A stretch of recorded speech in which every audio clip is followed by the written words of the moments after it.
नमस्कार दोस्तों, welcome to career education. Career education में आप सभी का स्वागत है। दोस्तों आज हम लोग एस के झा सर जी के बुक का ऊष्मा और ताप यानी कि हीट एंड टेम्परेचर चैप्टर का ऑल क्वेश्चन हम लोग इस वीडियो में देखेंगे।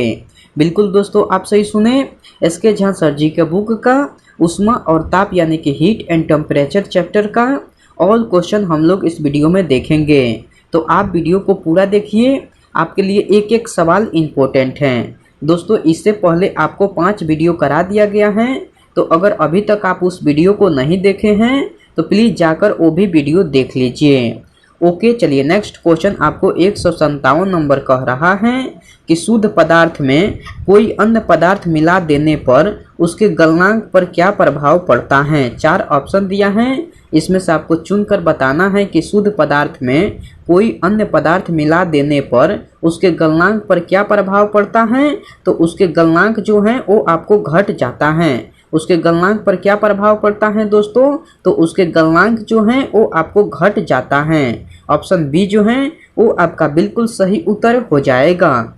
ओके, चलिए नेक्स्ट क्वेश्चन आपको 158 नंबर कह रहा है कि मिश्र धातुओं के गलनांक उनके अवयवीय धातुओं की अपेक्षा निम्न होते हैं। मिश्र धातुओं के गलनांक उनके अवयवीय धातुओं के अपेक्षा निम्न होते हैं। ऑप्शन ए जो है वो आपका बिल्कुल सही उत्तर हो जाएगा। ओके, चलिए नेक्स्ट क्वेश्चन देख लेते हैं। दोस्तों अगर आपको इसका पीडीएफ चाहिए तो मैं टेलीग्राम का लिंक डिस्क्रिप्शन बॉक्स में दे दूंगा, वहां से आपको इसका पीडीएफ मिल जाएगा। ओके, चलिए नेक्स्ट क्वेश्चन आपको 159 नंबर कह रहा है कि निम्नलिखित में से कौन सा ऊष्मा का यूनिट है। 4 ऑप्शन दिया है, इसमें से आपको चुनकर बताना है कि कौन सा ऊष्मा का यूनिट है। तो जूल जो है वो आपको ऊष्मा का यूनिट है। कौन है दोस्तों, तो जूल जो है वो आपको ऊष्मा का यूनिट है। ऑप्शन ए जो है वो आपका बिल्कुल सही उत्तर हो जाएगा। ओके, चलिए नेक्स्ट क्वेश्चन आपको 160 नंबर कह रहा है कि बर्फ का गलनांक बिंदु है। बर्फ का गलनांक बिंदु है तो 273 केल्विन है। बर्फ का गलनांक बिंदु है तो 273 केल्विन है। ऑप्शन ए जो है वो आपका बिल्कुल सही उत्तर हो जाएगा। ओके, चलिए नेक्स्ट क्वेश्चन देख लेते हैं।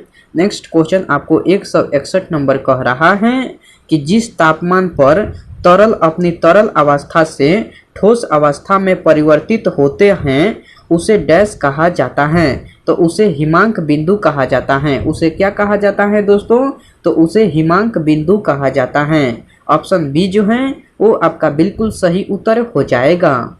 ओके, चलिए नेक्स्ट क्वेश्चन आपको 162 नंबर कह रहा है कि पानी का क्वथनांक यानी कि बॉइलिंग पॉइंट डैश है।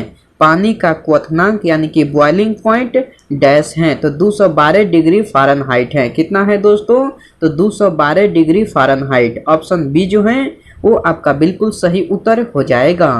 ओके, चलिए नेक्स्ट क्वेश्चन देख लेते हैं। नेक्स्ट क्वेश्चन आपको 163 नंबर कह रहा है कि हिमीकरण यानी कि फ्रीजिंग तापमान पर पानी के पाइप फट जाते हैं। ऐसा डैश के कारण होता है। ऐसा किसके कारण होता है दोस्तों, तो ऐसा एक्सपेंशन के कारण होता है। ऐसा किसके कारण होता है, तो ऐसा एक्सपेंशन के कारण होता है। ऑप्शन ए जो है वो आपका बिल्कुल सही उत्तर हो जाएगा। ओके, चलिए नेक्स्ट क्वेश्चन देख लेते हैं। दोस्तों मैं उम्मीद करता हूं कि क्वेश्चन आपको अच्छे से समझ में आ रहा है। दोस्तों अगर आपको वीडियो पसंद आती है तो इस वीडियो को लाइक कर दीजिए और कमेंट करके बताइए कि वीडियो आपको कैसे लगी। दोस्तों अभी तक आप इस चैनल को सब्सक्राइब नहीं किए हैं तो प्लीज़ इस चैनल को सब्सक्राइब कर लीजिए और बेल आइकन को भी प्रेस कर दीजिए।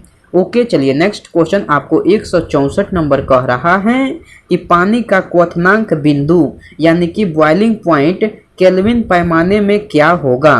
पानी का क्वथनांक बिंदु यानी कि बॉइलिंग पॉइंट केल्विन पैमाने में क्या होगा दोस्तों, तो 373 केल्विन होगा। क्या होगा दोस्तों, तो 373 केल्विन होगा। ऑप्शन सी जो है वो आपका बिल्कुल सही उत्तर हो जाएगा। ओके, चलिए नेक्स्ट क्वेश्चन आपको 165 नंबर कह रहा है कि इनमें से कौन ऊष्मा का मात्रक नहीं है। 4 ऑप्शन दिया है, इसमें से आपको चुनकर बताना है कि कौन ऊष्मा का मात्रक नहीं है। तो डिग्री सेल्सियस जो है वो आपको ऊष्मा का मात्रक नहीं है। कौन नहीं है दोस्तों? तो डिग्री सेल्सियस जो है वो आपको ऊष्मा का मात्रक नहीं है। तो ऑप्शन डी जो है वो आपका बिल्कुल सही उत्तर हो जाएगा। ओके, चलिए नेक्स्ट क्वेश्चन आपको 166 नंबर कह रहा है कि ताप का एसआई मात्रक है। ताप का एसआई मात्रक क्या है दोस्तों? तो केल्विन है। ताप का एसआई मात्रक जो है वो आपको केल्विन है। ऑप्शन ए जो है वो आपका बिल्कुल सही उत्तर हो जाएगा। ओके, चलिए नेक्स्ट क्वेश्चन आपको 167 नंबर कह रहा है कि 1 किलो कैलोरी ऊष्मा का मान होता है। 1 किलो कैलोरी ऊष्मा का मान होता है तो 4.2 × 10⁻² जूल होता है। कितना होता है दोस्तों? तो 4.2 × 10⁻² जूल होता है। ऑप्शन सी जो है वो आपका बिल्कुल सही उत्तर हो जाएगा। ओके, चलिए नेक्स्ट क्वेश्चन देख लेते हैं। नेक्स्ट क्वेश्चन आपको 168 नंबर कह रहा है कि मिट्टी के बने घड़े में भरा जल ठंडा हो जाता है। क्यों ठंडा हो जाता है? क्योंकि घड़े के छिद्रों से जल बाहर आकर वाष्पित होता है, इसलिए मिट्टी के बने घड़ों में भरा जल ठंडा हो जाता है। तो ऑप्शन सी जो है वो आपका बिल्कुल सही उत्तर हो जाएगा। दोस्तों मैं यह क्वेश्चन फिर से रिपीट कर दे रहा हूँ। क्वेश्चन कह रहा है कि मिट्टी के बने घड़े में भरा जल ठंडा हो जाता है। क्यों ठंडा हो जाता है? क्योंकि घड़े के छिद्र से जल बाहर आकर वाष्पित होता है। तो ऑप्शन ए सी जो है वो आपका बिल्कुल सही उत्तर हो जाएगा। ओके, चलिए नेक्स्ट क्वेश्चन देख लेते हैं। नेक्स्ट क्वेश्चन आपको 169 नंबर कह रहा है कि बर्फ पर दाब बढ़ाने से उसका गलनांक क्या होगा। बर्फ पर दाब बढ़ाने से उसका गलनांक जो है वो आपको घट जाएगा। क्या होगा उसका गलनांक? तो उसका गलनांक जो है वो आपको घट जाएगा। तो ऑप्शन ए जो है वो आपका बिल्कुल सही उत्तर हो जाएगा। ओके, चलिए नेक्स्ट क्वेश्चन आपको 170 नंबर कह रहा है कि ठोस से द्रव में पदार्थ के अवस्था परिवर्तन को कहते हैं। ठोस से द्रव में पदार्थ के अवस्था परिवर्तन को कहते हैं तो गलन कहते हैं। क्या कहते हैं दोस्तों? तो उसे गलन कहते हैं। ऑप्शन ए जो है वो आपका बिल्कुल सही उत्तर हो जाएगा। ओके, चलिए नेक्स्ट क्वेश्चन देख लेते हैं। नेक्स्ट क्वेश्चन आपको 171 नंबर कह रहा है कि थर्मस फ्लास्क की आंतरिक दीवारें चमकीली होती हैं। 4 ऑप्शन दिया है, इसमें से आपको चुनकर बताना है कि थर्मस फ्लास्क की आंतरिक दीवारें चमकीली होती हैं। क्यों चमकीली होती हैं? क्योंकि विकिरण द्वारा होने वाली ऊष्मा हानि को रोकने के लिए चमकीली होती हैं। तो ऑप्शन बी जो है वो आपका बिल्कुल सही उत्तर हो जाएगा। दोस्तों मैं यह क्वेश्चन फिर से रिपीट कर दे रहा हूँ। क्वेश्चन कह रहा है कि थर्मस फ्लास्क की आंतरिक दीवारें चमकीली होती हैं क्योंकि विकिरण द्वारा होने वाली ऊष्मा हानि को रोकने के लिए चमकीली होती हैं। तो ऑप्शन बी जो है वो आपका बिल्कुल सही उत्तर हो जाएगा। ओके, चलिए नेक्स्ट क्वेश्चन आपको 172 नंबर कह रहा है कि किस विधि से ऊष्मा स्थानांतरण को न्यूनतम करने के लिए थर्मस फ्लास्क की दीवारों पर कलई की जाती है। तो आपको विकिरण विधि से की जाती है। किस विधि से की जाती है दोस्तों? तो विकिरण विधि से। ऑप्शन सी जो है वो आपका बिल्कुल सही उत्तर हो जाएगा। ओके, चलिए नेक्स्ट क्वेश्चन आपको 173 नंबर कह रहा है कि किसी पदार्थ के एकांक द्रव्यमान का ताप 1 डिग्री सेल्सियस बढ़ाने में लगी ऊष्मा जो है वो आपको विशिष्ट ऊष्मा कहलाती है। मैं यह क्वेश्चन फिर से रिपीट कर दे रहा हूँ। क्वेश्चन कह रहा है कि किसी पदार्थ के एकांक द्रव्यमान का ताप 1 डिग्री सेल्सियस बढ़ाने में लगी ऊष्मा जो है वो आपको विशिष्ट ऊष्मा कहलाता है। तो ऑप्शन ए जो है वो आपका बिल्कुल सही उत्तर हो जाएगा।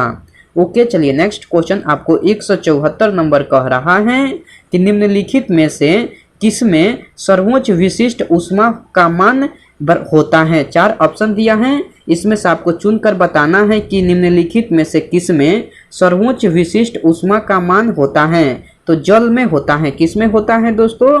तो जल में आपको सर्वोच्च विशिष्ट ऊष्मा का मान होता है।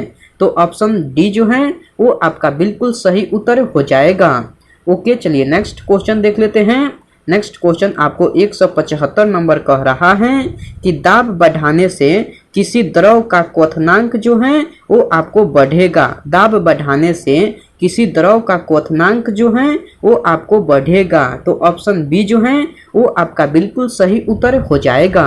ओके, चलिए नेक्स्ट क्वेश्चन आपको 176 नंबर कह रहा है कि अपद्रव्यों को मिलाने से गलनांक पर क्या प्रभाव पड़ता है। अपद्रव्यों को मिलाने से गलनांक पर क्या प्रभाव पड़ता है। तो गलनांक जो है वो आपको घटता है। गलनांक पर क्या प्रभाव पड़ता है दोस्तों, तो घटता है। ऑप्शन बी जो है वो आपका बिल्कुल सही उत्तर हो जाएगा। ओके, चलिए नेक्स्ट क्वेश्चन आपको 177 नंबर कह रहा है कि वाष्पीकरण की दर निर्भर नहीं करती है। वाष्पीकरण की दर निर्भर नहीं करती है, तो द्रव की संपूर्ण मात्रा पर निर्भर नहीं करती है। वाष्पीकरण की दर किस पर निर्भर नहीं करती है, तो द्रव की संपूर्ण मात्रा पर निर्भर नहीं करती है। तो ऑप्शन सी जो है वो आपका बिल्कुल सही उत्तर हो जाएगा। ओके, चलिए नेक्स्ट क्वेश्चन आपको 178 नंबर कह रहा है कि किसी निश्चित द्रव के लिए वाष्पन की दर निर्भर करती है। किसी निश्चित द्रव के लिए वाष्पन की दर निर्भर करती है, तो आपको द्रव के ताप पर भी निर्भर करती है, वायु के ताप पर भी निर्भर करती है, द्रव की खुली सतह के क्षेत्रफल पर भी निर्भर करती हैं, यानी कि उपयुक्त सभी कारकों पर निर्भर करती हैं। तो ऑप्शन डी जो है वो आपका बिल्कुल सही उत्तर हो जाएगा। दोस्तों मैं यह क्वेश्चन फिर से रिपीट कर दे रहा हूँ।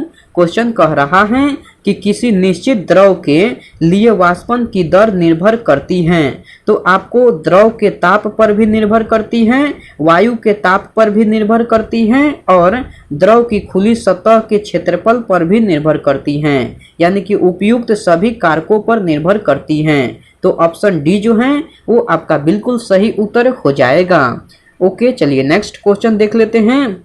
नेक्स्ट क्वेश्चन आपको 179 नंबर कह रहा है कि जल का क्वथनांक यानी कि बॉइलिंग पॉइंट जो है वो आपको जल की खुली सतह के ऊपर के दाब पर निर्भर करता है। जल का क्वथनांक यानी कि बॉइलिंग पॉइंट जो है वो आपको जल की खुली सतह के ऊपर के दाब पर भी निर्भर करता है। तो ऑप्शन डी जो है वो आपका बिल्कुल सही उत्तर हो जाएगा। ओके दोस्तों, चलिए नेक्स्ट क्वेश्चन देख लेते हैं। नेक्स्ट क्वेश्चन आपको 180 नंबर कह रहा है कि ऊंची पहाड़ियों पर हिमपात क्यों होता है।